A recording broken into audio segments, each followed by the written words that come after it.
On this episode of the Naturist Living Show, a school project.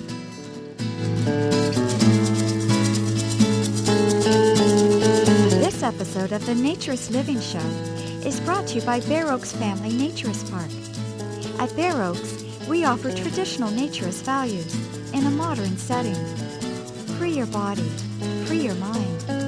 www.bearoaks.ca.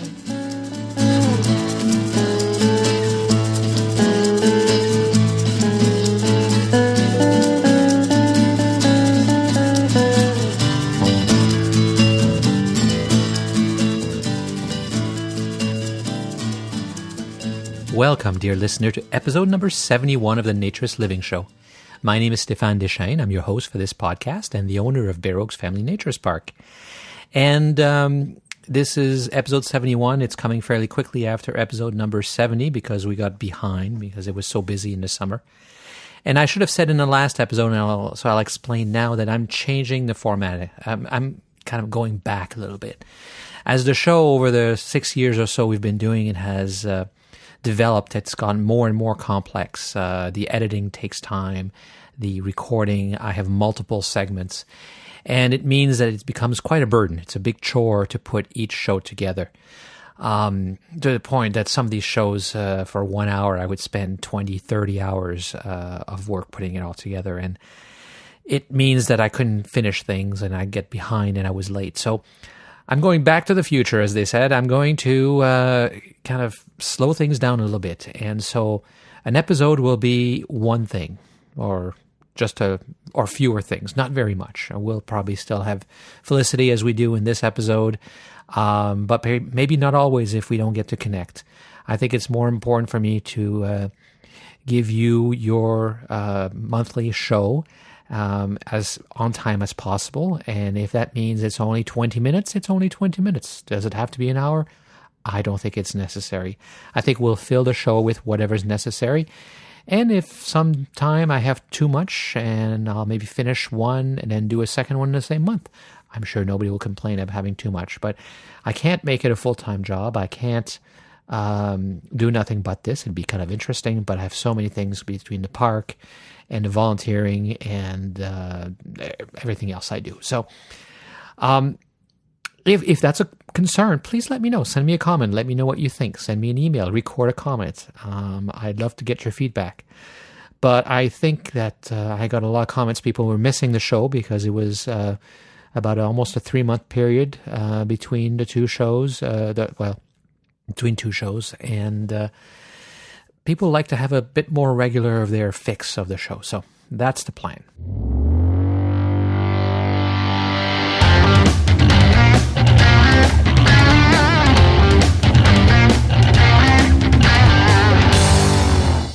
So this show is called School Project because we've had quite a number of students from different programs and different universities come and do projects at Bear Oaks. In several occasions, it was photography. In fact, we've had 2 Sarahs do a photography project. And the latest Sarah came to us this summer and came in the spring and came again in the summer. And she enjoyed the experience so much the first time that she wanted to continue and do more at Bear Oaks for her second project. So I decided to sit down with her and ask her why she did it and what she thought of the whole thing. So my name is Sarah Robertson. I am 22 and I'm a photojournalist at Loyalist College in Belleville, Ontario, and I'm originally from St. John, New Brunswick. And so this is your second visit to Bear Oaks. What are you doing here? Yes, this is my second time. Today I'm working on a project for an assignment that's due. It's called Sense of Belonging, and I needed to find 5 subjects that had something in common, so that would be the Naturism. And then I needed to ask a question, and it could be anything. And the question I chose was a 2-part question, and it was, what is your best feature about yourself physically, and what is your worst feature about yourself physically? And then I would photograph those 2 features.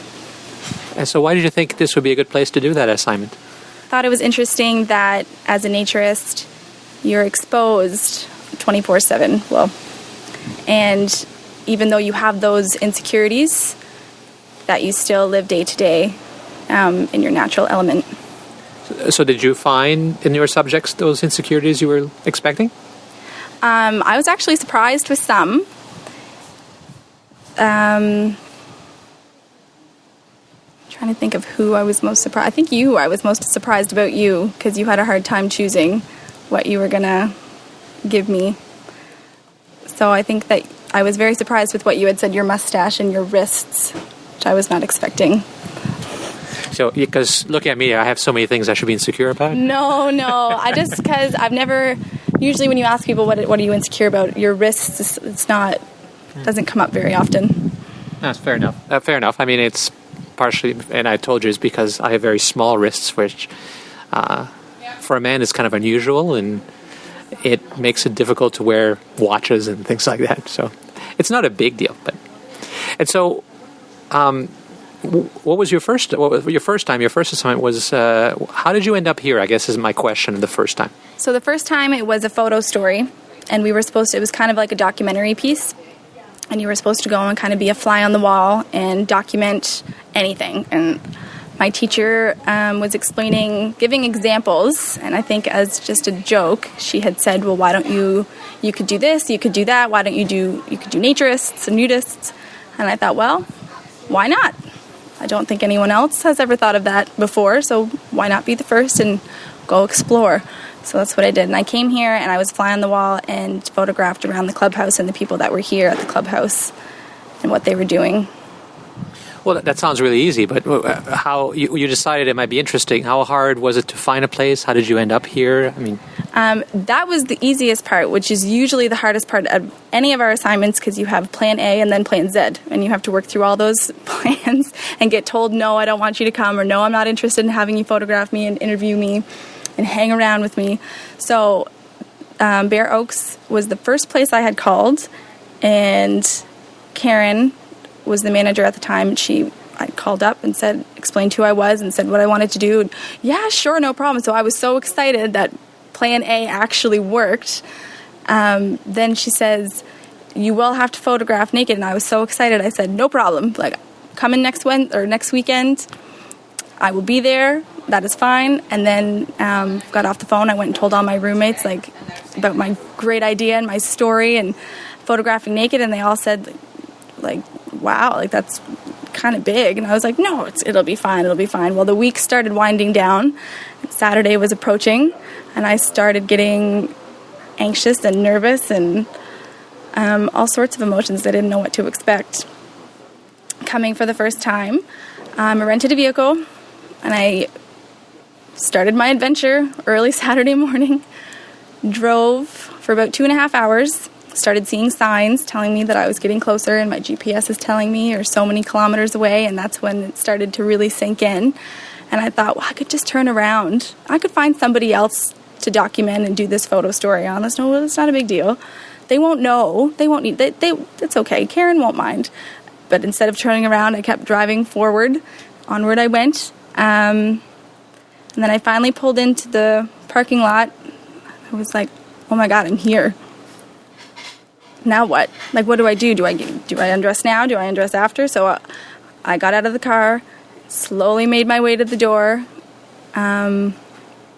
walked in and saw Karen sitting at her desk and Matt, and was just in complete shock, because I've never grown up around this kind of environment. I was always clothed.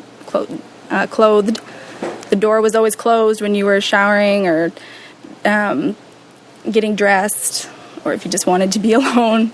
So it was definitely different, to say the least. And so, you obviously managed, because you were here a second time. Mm-hmm. What was it like? What was that first experience like once you got past that? It was actually nice. It was surprisingly nice to know that you could kind of just hang out and be yourself, and nobody's judging you, and nobody cares. Nobody cares that this is what you look like and this is who you are. They're more interested. I find that naturists are more interested in your personality and getting to know you, which rather than people that wear clothes. I found, which was it was just a nice and humble experience. And I would definitely come back and keep, not even just for assignments. I think that I might come back. The more that I'm here, the more I think about coming and like maybe getting a membership for a summer and staying and trying it out. But then that always changes when you go home because you're back in your natural environment, my natural environment. So but yeah, the experience, it was good. I recommend it to people. And how did the assignment go? Assignment went very well. I surprised all of my teachers and classmates. I guess they considered me one of the quiet students, which I'm not at all. I can be very loud and enthused, but in class I'm just there to learn. So my teacher said that we were all very surprised that you of all people would go and be that outgoing and find a story like this. So I used that particular story you can use for multiple assignments. So I used it for multiple assignments and passed with flying colors, which was good. And how did people react? Like, how did your friends and your parents and people react to the fact you did this? My mom was excited when I first told her. She's, "Oh, that's great! Like, good for you. Go get them!" And then when Saturday started, she kept calling me every day. Like Wednesday, like, "How you feeling? Like, you think you're going to be okay?" I was like, "Mom, it's Wednesday. Like, I'm fine." Thursday, like, "Are you sure? Like, maybe you should bring a friend with you." And I was like, "Bring a friend? No, Mom. Like, I don't think so." And then Friday came and she was calling, and she had called me like multiple times throughout the day to make sure that I was okay and still was going to go, and we were working at the car rental situation. And she says, "Well, I think that you could just bring somebody. Just ask somebody. Just ask one of your roommates to come with you, or ask Dan, who was a friend of mine who's in the program." And I said, "And what's Dan going to do while I bring him up, Mom?" "Well, he could take pictures with you." And I said, "I'm going to be naked. And I don't know if Dan and I are at that level where we can just hang out naked. I don't think I'm ready for that." "Oh, well, he could sit in the car."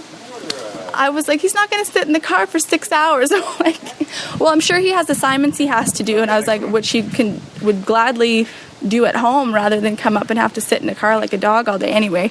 So then she had suggested I bring one of the girls that lived with me, Sunny, because she knows Sunny likes to read. She said, "I'm sure Sunny'd be fine sitting in the car and reading a book." And I said, I'm not going to make her sit in the car and read a book. Like, I'll be fine.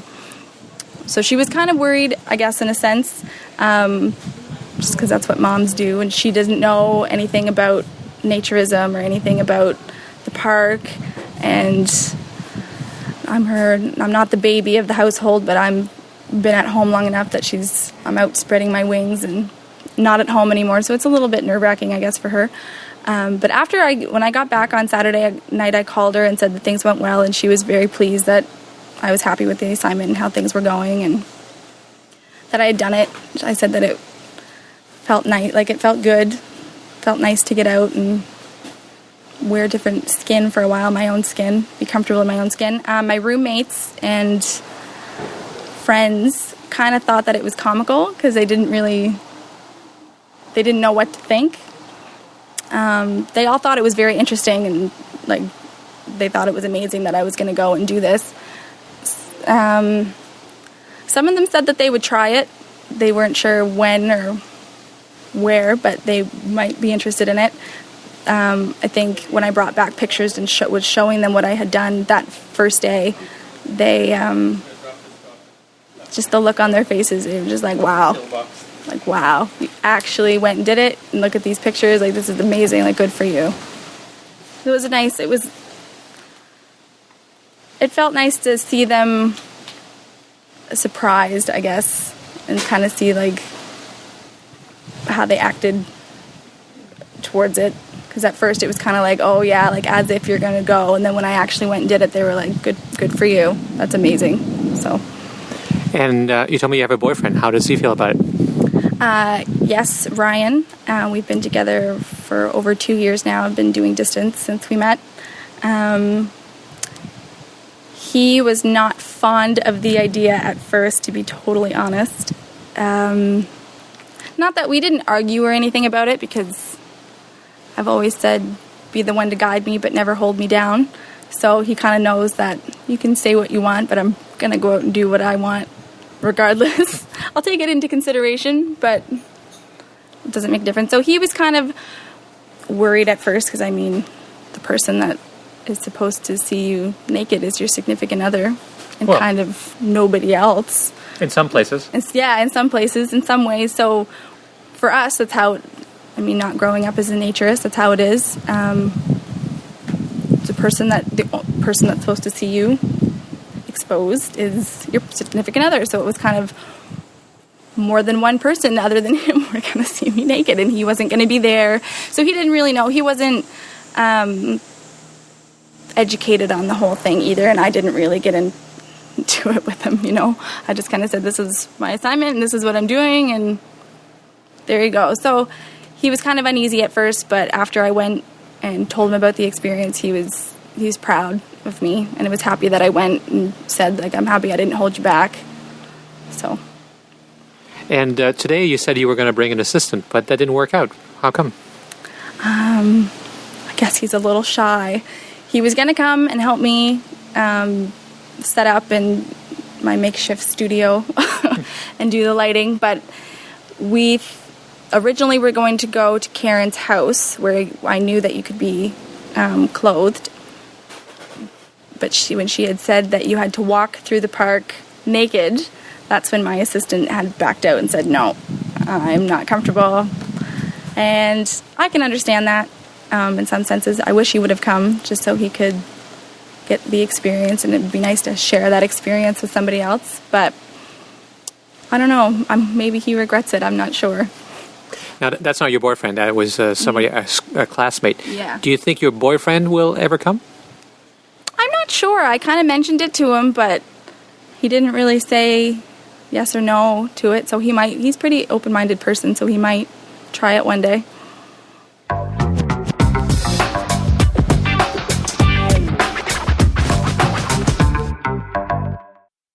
Sarah, of course, is not the only student at Bear Oaks. A lot of our staff, if not most of our staff, are students and young people as well.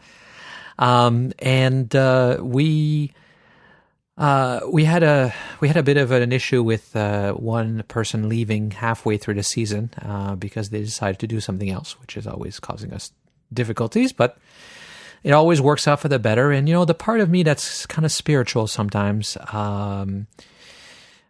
gets surprised still by that, you know, or gets reinforced with the fact that sometimes there might be more to this world than the basics we know. I know there's many people that I talk to who are atheists, and I'm pretty sure I believe in God, but I'm not sure what that is, what God is, I'm pretty sure I know it's not an old man with a cane.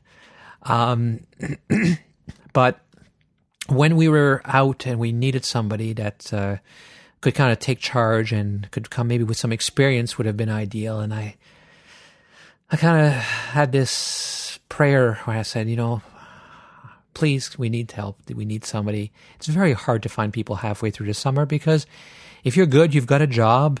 And so who's left? You know, who wants to take a job for just a couple months that's left in the season?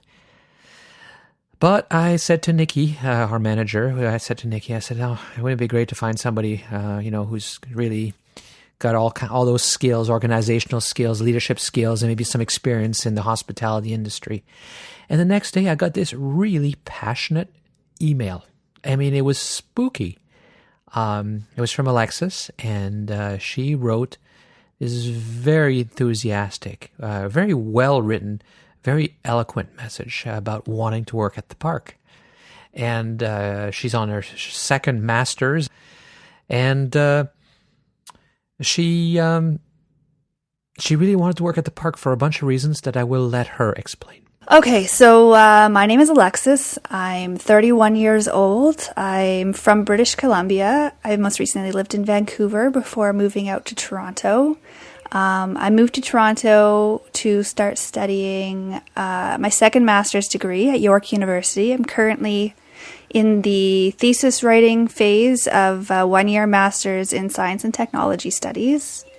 So last week was Pride in Toronto, and the Toronto Pride coincided with World Pride this year, so it was a huge party downtown. And a girlfriend and me went down, and we're having a walk up Church Street. And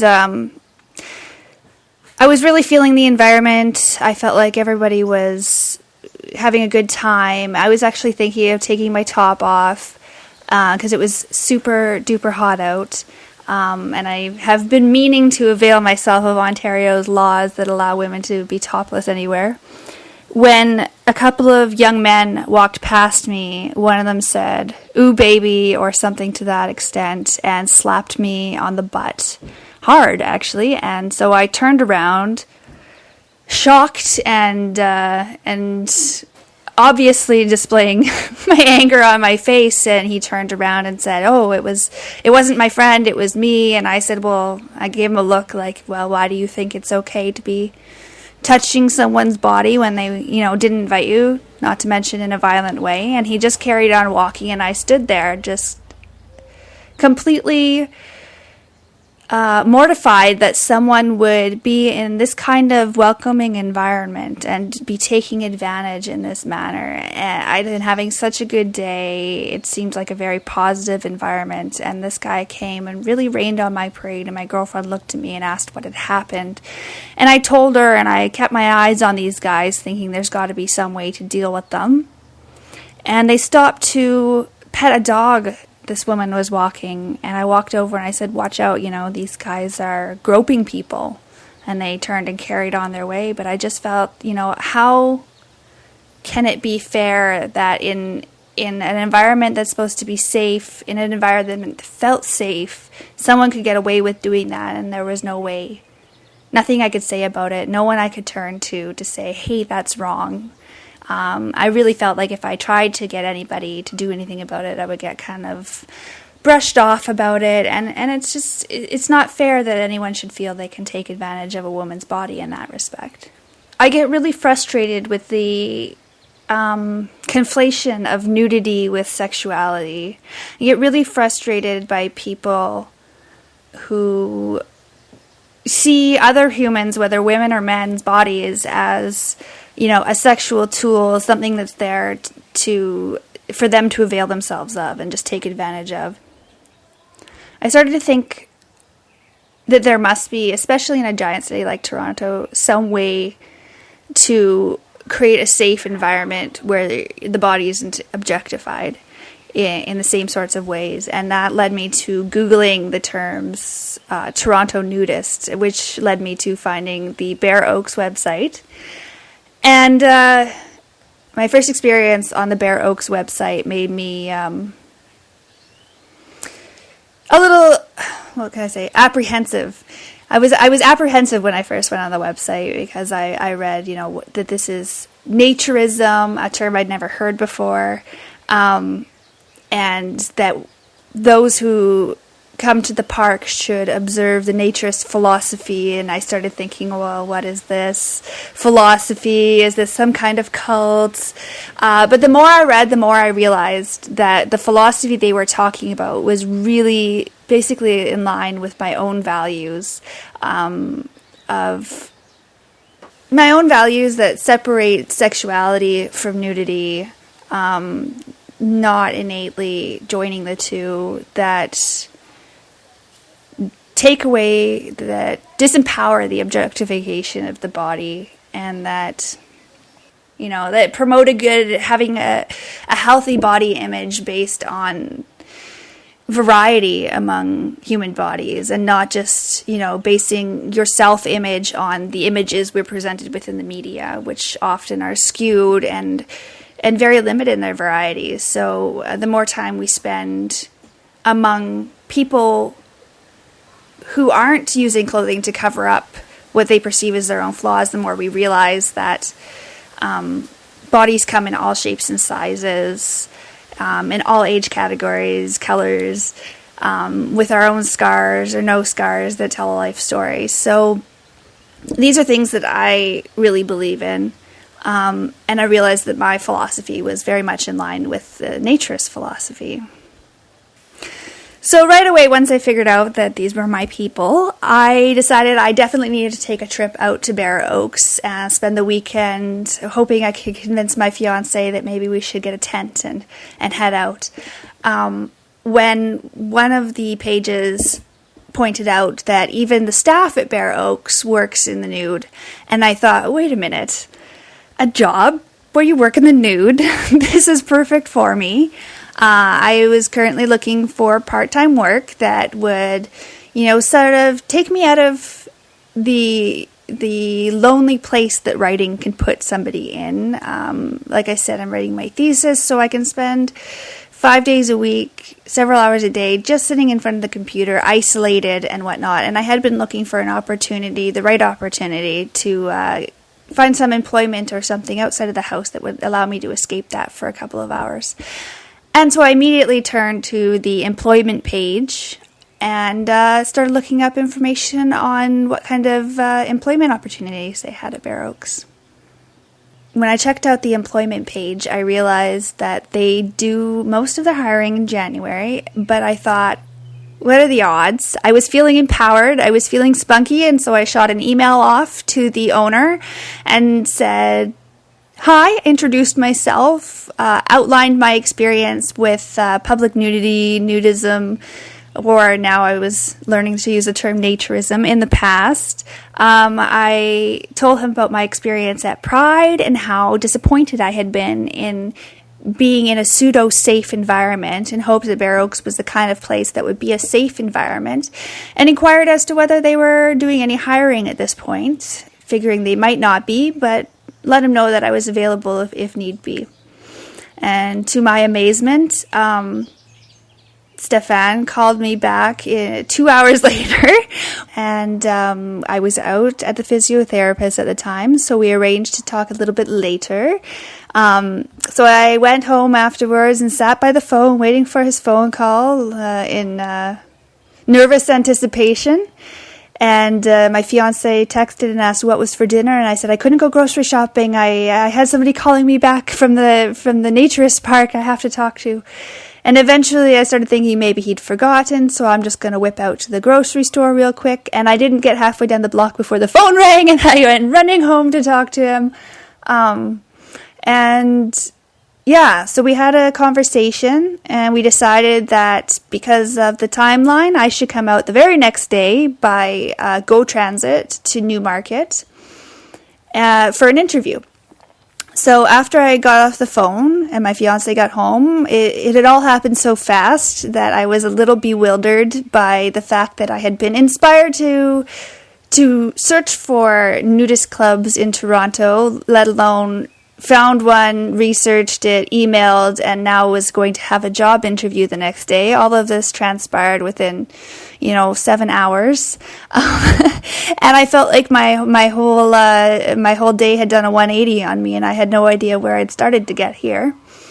My fiance is not so much of a naturist as I am, but knowing me, he said it was funny. I said, Stefan asked me why I was so interested in naturism, and Adam immediately said, well, he knows you're from BC, doesn't he?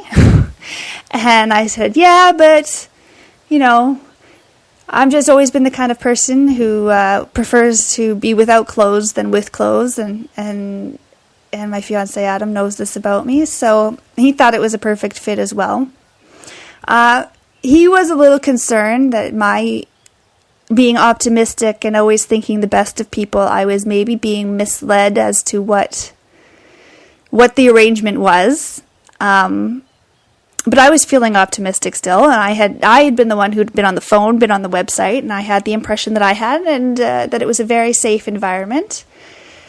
And so the next day, I went on a bus ride to Newmarket, and my fiance texted me and asked me to tell him when I got there and make sure everything was okay, and off I went. So on the hour-long ride on the bus, I thought to myself, well, obviously it happened so fast. I thought to myself, what have I gotten into? Here I am off to a small town I've never been to before, to a naturist resort, to meet a stranger, to have a job interview in the nude. So I thought the only thing that might be more stressful than a job interview was having to take your clothes off to do it. But really, I was just going over in my head answers to why. Why was I interested in naturism? Why really was I interested in naturism? And again, I arrived at, the same things that had led me to doing the search, which is, the values that I held and not seeing those values reflected in society, and looking for a safe place where, my every move wasn't being watched the way I feel like it is in the textile society, that I'm not expected to be a certain kind of feminine, a certain kind of woman, a certain kind of object for other people to appreciate. And so I was hoping that this is what I was going to get off the bus to find. I got off the bus and Stefan picked me up in his little electric car, and we drove out.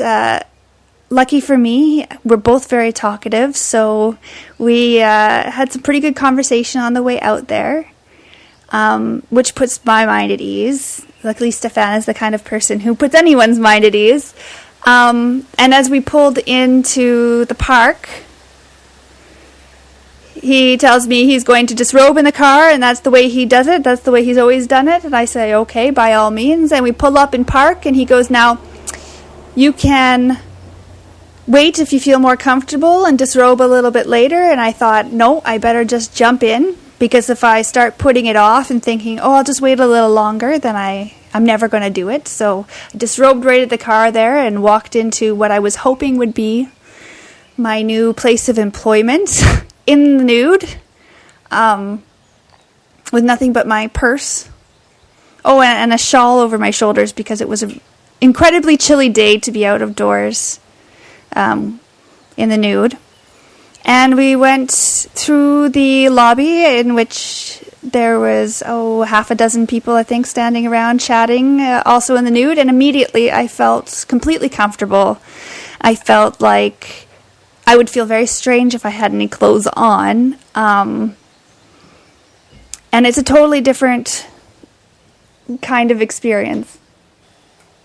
In textile society, if you wear something revealing, everyone stares at you. Everyone's eyes fall to you immediately. And despite being completely naked, I didn't feel watched. I didn't feel looked at. And I didn't feel objectified. So we carried on through the lobby to sit in his office and proceeded to have a couple of hours conversation about my background, about the background of the park, and about naturism. The conversation was really quite a relaxing experience, actually. I felt like I was just in a cafe having a conversation with a friend and not actually on a job interview at all. As odd as it sounds, even though I was in the buff, I felt really relaxed during the job interview, and maybe that has something to do with stripping away the facades of daily life and just getting to the heart of things. But yeah, we had a really real and very human conversation. For several hours, the time just slipped by before I realized, and then we went out for a little tour of the grounds. Me again wrapped in my shawl, not out of shyness, but out of fear of the cold weather. I think that was probably the hardest thing for me to adapt to, as far as being naked, which I am a big sissy when it comes to cold weather. So not feeling cozy was a bigger problem than not feeling modest enough, not feeling covered enough. So we had a little walk around the grounds and came back, and Stefan asked me if I was still interested in the job, and I said, oh yes, please. And so I was tentatively hired.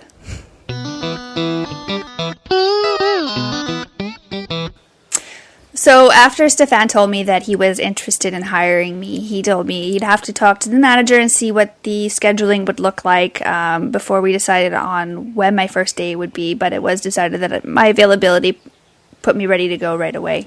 And so the next day was a Friday, and he emailed me and texted me and then called me eventually to get me out of bed and asked me if I would like to come into work the following day. And because I do live in the city, we had arranged that I would come out and work several days consecutively and stay in staff accommodations before going back to the city. So I would have to prepare all the things I needed for several days of being out at the campground. And I agreed and said that that wouldn't be a problem. So I raced around doing the things I needed to do that day and preparing food. And, well, you don't pack much to go to a naturist campground, but getting my things organized to head up the next morning.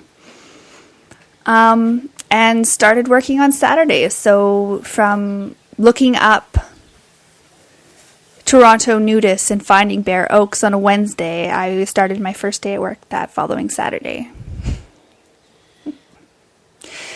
I'm now on my second day of work at the campground, and it's been a very good experience. The park is everything I had hoped it would be. People here are exceptionally friendly, and I don't know if that's because we're a little outside of the big old city or just because of the situation. Everyone smiles and waves every time anyone sees each other. People greet each other anytime they're passing. Everyone is always having conversations. The weather's been beautiful since I've been up here, thank goodness. Though I've been busy indoors learning the ropes. I have gotten a few opportunities to go outside and have a little sunbathing. And drive around on the golf carts. I've met a lot of the regulars and people who spend long term here. And yeah, the team has been really welcoming. And I've had a great experience.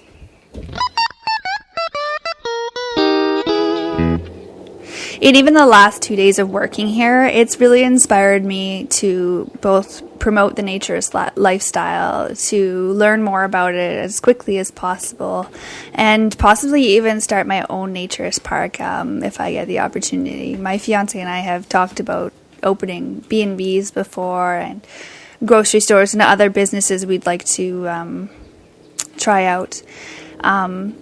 And now I'm thinking this might be the perfect specialist niche for me to get into, because frankly, working without having to wear a uniform is one of the most relaxing experiences I've ever had.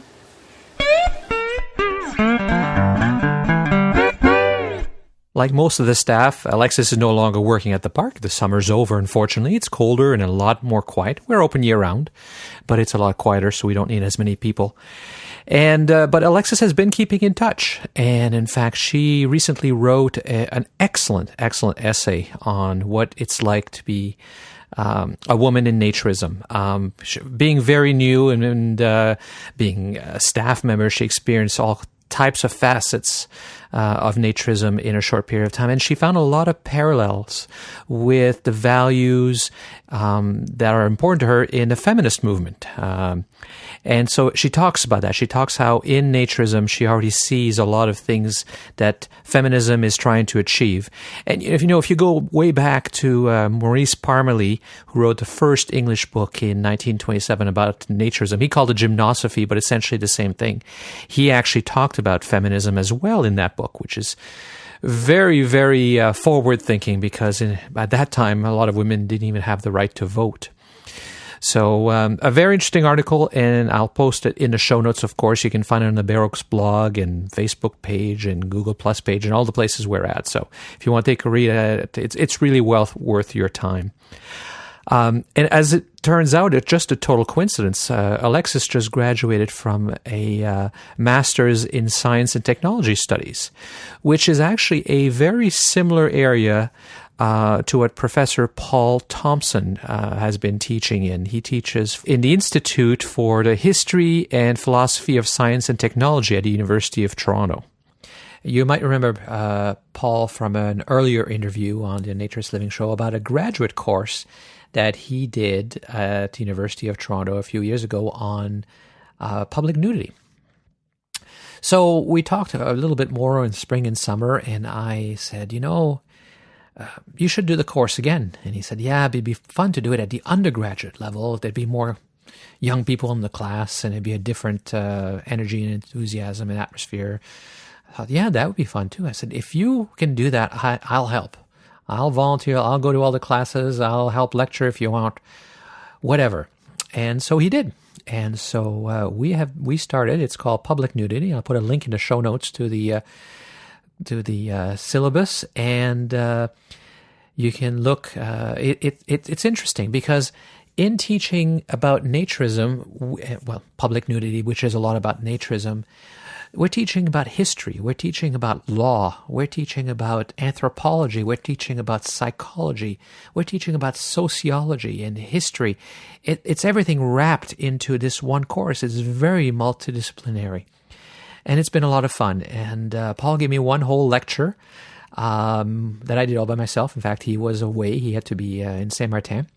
And so I did the whole class, 2 hours by myself. Seemed to go over well. It's one of those big, huge lecture hall. We're not filling it. It's a room that would take 300. But there are 69 students in the class, which is a really good turnout. And they seem to be quite interested. It's in the humanities area, so it's an arts for people who are doing an arts degree, but there are people who are taking it because it's multidisciplinary. And we did a survey. I handed out a survey to understand why people were taking the course, but also to see how they would compare to the survey that was done by the FCN and the FQN, and with help from Bear Oaks earlier that I talked about in the spring. And what was interesting is they answered the questions, but they are far more likely to try naturist activities in the future. They're no more likely to have done it. That's not entirely surprising. At their age, it's as with young people in Canada in the survey, they're less likely, but of course they're younger. They have had less opportunity to do it. But they are much more likely as Canadian young people, 18 to 35, to try naturist clubs or nude beaches. But the group within this class are almost twice as likely. So, which is not surprising. They must have had an interest. But we asked them why they took the course, and some were very honest, and it was anonymous, so they could say anything they want. And they just said, well, they were taking the course because it fit their schedule, or they needed humanities credit for their degree. It was a requirement or something like that. But most were very interested in the topic. They wanted to know why we were the way we were, why we were so ashamed and embarrassed and uncomfortable with our body. And so it's been great, and I've got a chance to tell a whole bunch of people about naturism, nudism, and my scale of recreational naturist versus ethical naturist. And perhaps some of them will end up working at Bear Oaks this upcoming summer. It certainly is a good source of potential recruits as well that way. And no, there's no field trip. And yeah, some people ask, yes, I am dressed during class. It has to, it's still at the university. I suppose we could challenge that, but that's not what it's about. This is about learning. I'm not looking to make that point. Well, maybe at some day, some week, something will happen. Who knows?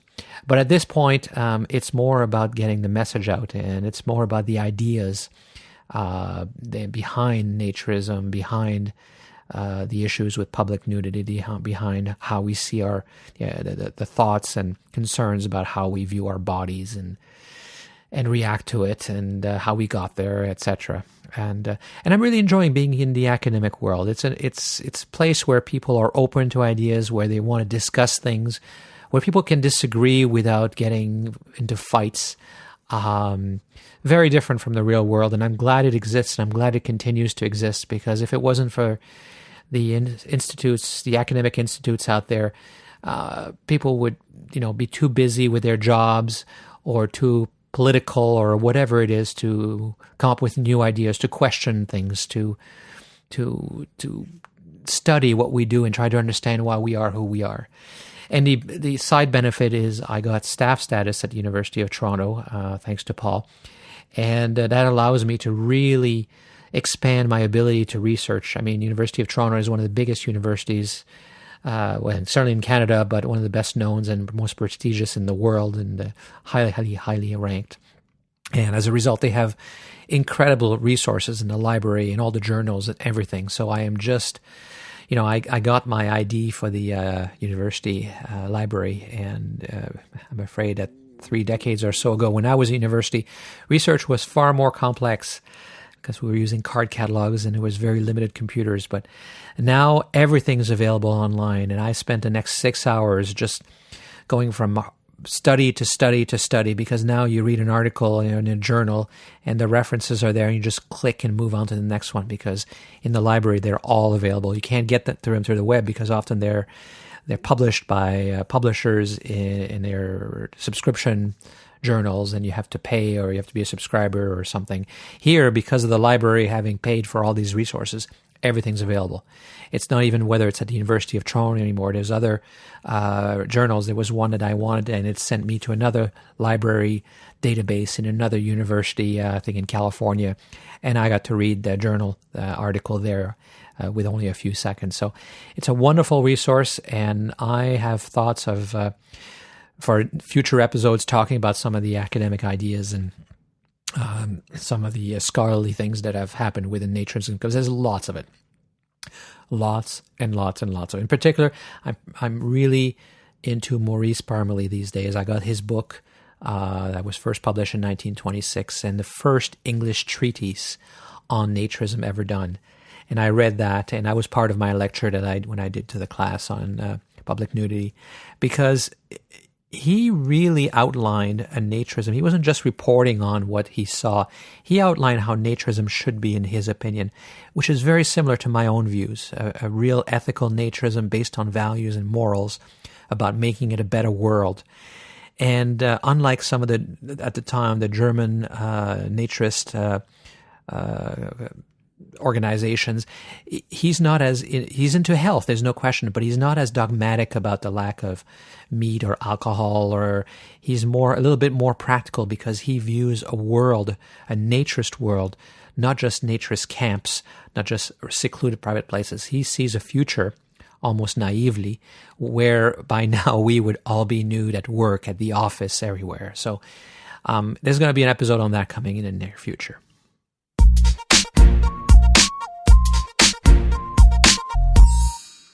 Hey, Felicity. Hey, Stefan. So what's happening? What's new? Well, I actually wanted to tell you about a new young naturist group, and they just started up in your neck of the woods. Oh, really? Where's that? Yeah, they are the Kingston-Frontenac. How do you say it? Frontenac? I'm sure you know. No, that's right. Frontenac, yeah. Frontenac. Kingston-Frontenac Free Body Society. Oh, yeah. Kingston is about halfway between Toronto and Montreal. So it's one of the oldest cities in Canada. Well, one of the oldest cities in North America, actually. Oh, wow. Yeah, I know it's a university town from talking to the people starting it. Yes, it's the home of Queen's University. It's a very prestigious international university, right up there. You have the Harvards and that kind of stuff for folks in the United States. So what are they doing? Yeah, I've been talking to the organizers, Matt and Katie, and they just started a group, and they're trying to get people together, and they started up a blog, and they've written a few blogs for the YNA website also. And they're hoping to do events throughout the year and bring together 20 and 30-something young naturists. Wow, that's great. Are they at Queen's at university themselves?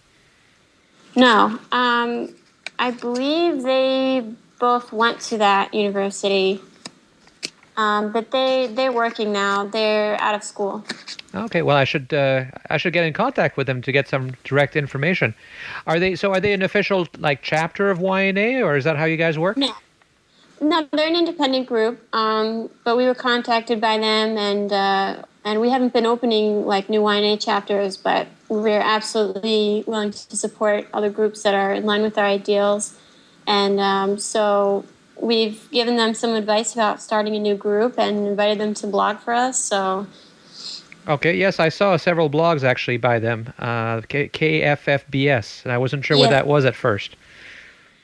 Yeah, that's their acronym.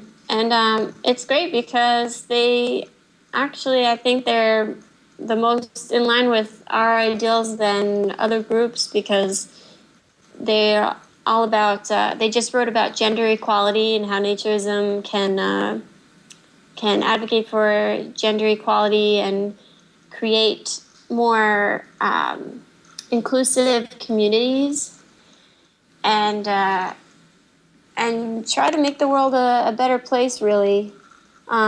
And they're all about the Naturist values, so it's awesome. So how do, if people are in the area and they want to get in touch with them, how do they contact them? They should go to freebodysociety.wordpress.com, and I believe they can contact them through there. Okay, great. Yeah. And they're on social media. They're on Twitter and Facebook and everything, so. As they should be if they want to, if they are young and they're dealing with young people. That's the way we Exactly. communicate. Are you planning on visiting them? I would like to someday, yeah. Now, I don't know when we'll get to Canada, but it would be fun to visit with them. Well, and they don't have a club that they belong to directly, right? They're a non-landed club.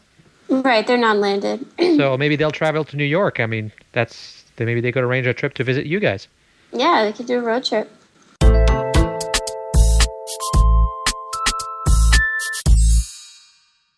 Well, that's all for this episode of the Naturist Living Show. Thank you for listening. You can find links to all the items, and I mentioned quite a few in the show. You can find links to them all in the show notes, which is on our website at naturistliving, one word, .bareoaks, B-A-R-E, of course, bareoaks.ca. You should call and leave a comment. Let's get some voices of some of our listeners out there on to the show. You can take as many tries. You can re-record as many times as you want. You can even delete it at the end if you don't like it.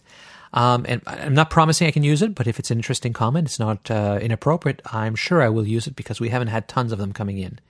You just dial country code 1, area code 905-473-6060, which puts you in the Bare Oaks main phone system, and then you just dial the show's extension, which is 333. You can dial toll-free from North America, 1-888-373-9124. Again, extension 333. And if you don't want to use up minutes a long distance, just use Skype. It's free. You just call Bare Oaks, B-A-R-E-O-A-K-S as one word, in Skype, and then that puts you, again, in the main phone system at Bare Oaks, and the Naturist Living Show's extension is 333. Join us again in about a month for the next episode of the Naturist Living Show. This episode of the Naturist Living Show was brought to you by Bare Oaks Family Naturist Park. Traditional naturist values in a modern setting. Traditional values means that naturism is more than just taking your clothes off. It is a life philosophy with physical, psychological, environmental, social, and moral benefits. Bare Oaks Family Naturist Park strives to promote those naturist values in a modern setting that provides the amenities and services that our members and visitors expect. Free your body, free your mind. Learn more at www.bareoaks.ca.